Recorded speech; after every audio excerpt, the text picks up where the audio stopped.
et le narcissisme, auquel tout le monde fait référence. Il devient presque une mesure de l'investissement humain, considéré souvent comme une valeur négative. Les hommes sont narcissiques, leurs œuvres d'art sont narcissiques, les romans sont narcissiques. Qu'est-ce que vous pouvez nous dire là-dessus? Quelle est votre définition et comment ça apparaît aujourd'hui dans notre civilisation du début du XXIe siècle? Pour bien parler du narcissisme, il faut peut-être commencer par la Genèse, car le mythe et le personnage sont tellement séduisants que même dans l'Érythrée antique, on lui vouait un véritable culte. Que dire donc de notre temps avide des idoles conformes aux anthologies artistiques et scientifiques? D'ailleurs, le terme va bientôt fêter ses 100 ans, car Freud l'a introduit pour la première fois dans sa métapsychologie en 1914. Rappelons donc que Narcisse est incroyablement beau, ce qu'il ignore, et très malheureux. Issu d'une union incestueuse, il repousse l'amour d'Écho, et n'ayant pas de possibilité d'accomplir son amour, il cherche la consolation auprès de sa propre image, qu'il découvre pour la première fois dans le reflet d'un lac et dont il tombe amoureux à tel point que, ne pouvant s'en détacher, il en meurt. Quoi de plus triste? Tout comme sa fiancée rêveuse, et qui n'est guère créative dans sa démarche amoureuse, ne faisant que répéter tout ce qu'elle entend, il ne crée rien non plus, il contemple. Et pourquoi tombe-t-il donc amoureux de son image? Sa démarche amoureuse ayant échoué, le couple de ses parents étant plus que problématique, le pauvre n'a probablement personne d'autre à aimer. Il devient son propre objet dans une relation complètement stérile qui ne peut amener qu'à la mort. Contrairement à ce qu'on peut penser, les narcisses de notre temps ne sont pas les enfants gâtés auxquels rien n'est refusé. Ils sont plutôt surinvestis par le matériel qu'ils ne peuvent et ne savent pas gérer, et privés des soins simples et indispensables pour pouvoir bien se former dans cette omnipotence enfantine dont la principale valeur est sa finitude. Ce stade d'omnipotence du nourrisson est tout à fait nécessaire pour le développement de l'enfant, car pendant une courte période de sa vie, il va avoir une illusion qui pour lui n'est pas du tout illusoire. Le monde tourne autour de lui, ses objets de plaisir lui appartiennent et tout dépend de sa volonté.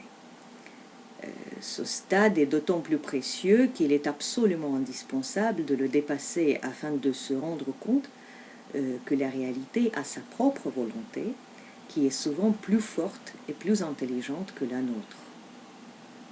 À partir du moment où cette réalité devient de plus en plus présente, le bébé commence petit à petit à l'accepter et à renoncer à son omnipotence. En revanche, s'il n'a donc pas vécu cet état d'omnipotence proprement, et si, en citant la formule très juste de Winnicott, les soins parentaux n'étaient pas suffisamment bons, il cherchera désespérément à le revivre à l'âge adulte. Quand je parle de surinvestissement, j'entends l'idée, souvent inconsciente, que se font beaucoup de parents de résoudre leurs propres problèmes personnels ou du couple par le biais de l'enfant. Du coup, l'enfant devient un objet réparateur. On attend de lui ce qu'il n'est pas capable de produire. On l'oblige d'une manière ou d'une autre à participer à la vie des adultes, ce qui ne lui laisse guère la place pour jouer tranquillement et ainsi donc être le maître de son monde à lui. L'expression médiatisée les enfants d'abord me paraît dangereuse, elle me rend perplexe. Laisserez-vous votre enfant explorer le chemin pour vous, car vous n'en possédez pas la méthode? Il ne faut jamais oublier que vous étiez là avant lui. Et si vous l'invitez dans votre monde en étant pleinement responsable, c'est pour qu'ils s'y sentent protégés et que l'on connaisse les règles. Il est là car ses parents ont décidé ainsi et il est là pour apprendre. Entre autres, apprendre à aimer parce que les parents l'aiment. Inutile de dire qu'un parent qui manque d'autorité sur soi-même sera susceptible d'avoir un déséquilibre dans son autorité parentale. Les raisons de la montée de cette nouvelle configuration psychique à partir du début du XXe siècle sont bien compréhensibles. D'abord, les deux guerres consécutives ont installé en Europe une image extrêmement angoissante de la précarité de la vie humaine, de la souffrance terrible des mères ayant perdu leurs enfants, des femmes pleurant leurs époux. La position maternelle n'avait d'autre choix que de devenir surprotectrice. Et pourtant, cela n'a pas toujours été ainsi. Au XIXe siècle encore, les manifestations émotionnelles d'amour pour les enfants étaient un phénomène plutôt rare. L'accent était plutôt sur l'éducation et l'obéissance, et ceci dans tous les milieux. Donc la position éventuelle de l'enfant au centre de toute chose n'est ni historiquement, ni, j'oserais dire, psychophysiologiquement logique. Car l'enfant est une conséquence d'une union, un résultat d'un projet familial qui comporte beaucoup d'autres composants. Il fait partie de quelque chose, mais ce n'est certainement pas autour de lui que l'univers est construit, car dans ce cas-là, si cette impression lui est imposée, il ressent une responsabilité précoce de satisfaire ce qu'on attend de lui. Entre autres, un miracle de réparation des conflits internes que les parents n'ont pas su résoudre. Par les conflits, j'entends aussi les collisions au sein de couples parentaux, ce qui est aussi une performance relativement nouvelle. La littérature aidant, vous remarquerez qu'il y a encore 100 ans, les tensions familiales étaient soigneusement cachées des enfants, afin de les protéger et de protéger leur sensibilité. Et c'était une très bonne chose. Car un enfant à qui l'on impose la participation à ces petites et grandes guerres se sent inévitablement responsable, non seulement de l'origine du conflit, mais aussi de sa réparation. Nous appelons ce type nouveau de personne l'enfant thérapeute. Ayant donc bâclé son innocence de cette manière, elle sera susceptible d'avoir des difficultés à se situer plus tard par rapport à la société, aussi bien que par rapport à lui-même et à ses futurs enfants.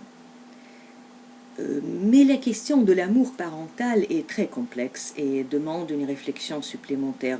Nous allons y revenir. Ce qui est très parlant au sujet du narcissisme est bien entendu l'art contemporain, dont je ne prétends aucunement être spécialiste. L'œuvre ne vous est pas proposée, elle n'est pas là pour vous. Elle vous invite au contraire à deviner son auteur, comme si sans lui, son existence n'avait pas de sens. Sa présence est secondaire et futile sans l'idée de son maître. Elle ne peut donc pas vivre sa propre vie dans votre esprit.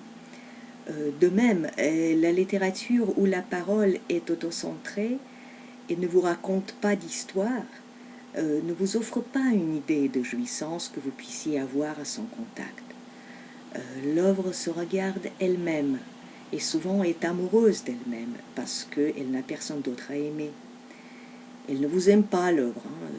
Souvent, elle est agressive, distante, autosuffisante, hautaine dans son ermitisme solitaire et ne vous propose pas la communication. Mais encore, nous devrions peut-être parler de ce que pourrait être une vraie histoire. Ai-je tout dit? N'ai-je pas trop dit? Le discours sur le narcissisme n'est-il pas condamné à être narcissique?